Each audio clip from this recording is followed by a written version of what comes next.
குரங்குல இருந்து உருமாறி வந்த ஆதி மனுஷன் காற்று, மழை, இடி, மின்னல், புயல் அப்படின்னு சொல்லி எல்லா இயற்கையும் பார்த்து ரொம்பவும் பயந்தான். தனக்கு புரியாம நடக்கிற இது எல்லாமே எதனால நடக்குதுன்னு யோசிக்க ஆரம்பிச்சான். தனக்கு மேல ஒரு சக்தி இருக்குதுன்னு உணர ஆரம்பிச்சான். அதுக்கு கடவுள்னு ஒரு பெயரும் வச்சான். அந்த கடவுள் மனிதர்களை போலத்தான் இருக்கணும்னு நினைச்சு அதற்கான உருவங்களையும் செஞ்சான். தன்னோட பாதுகாப்புக்காக பயன்படுத்தின வில், அம்பு, வாள், வேல், கேடயம், சூலம், கவசம் இந்த மாதிரி எல்லா ஆயுதங்களையும் கடவுள் கையில கொடுத்து அழகு பார்த்தான். நாகரிகம் வளர வளர கடவுளோட உருவத்தையும் மாற்ற ஆரம்பிச்சான்.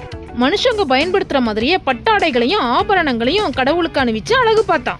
இதெல்லாம் செஞ்ச பிறகும் கடவுள் சந்தோஷமா இருக்காரா இல்லையா அப்படிங்கிற குழப்பம் வந்தது மனுஷனுக்கு. மனிதன் சந்தோஷப்படக்கூடிய விஷயம் என்னன்னு யோசிச்சான்.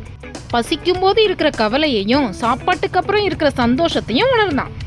கடவுளுக்கும் பசிக்குமே நினைச்சு தான் சாப்பிடுற உணவை கடவுளுக்கு படைச்சதுக்கு அப்புறம் எடுத்து சாப்பிட ஆரம்பிச்சான். இதனால கடவுள் ரொம்பவும் சந்தோஷப்படுவாருன்னு நம்பினான். மனிதனோட ஆசைகளும் தேவைகளும் அதிகரிக்க அதிகரிக்க தனக்கு வேண்டியதெல்லாம் அந்த கடவுள்கிட்டயே கேட்க ஆரம்பிச்சான். இதுதான் கடவுள் உருவான கதைன்னு பெரியவங்க சொல்றாங்க. நன்றி.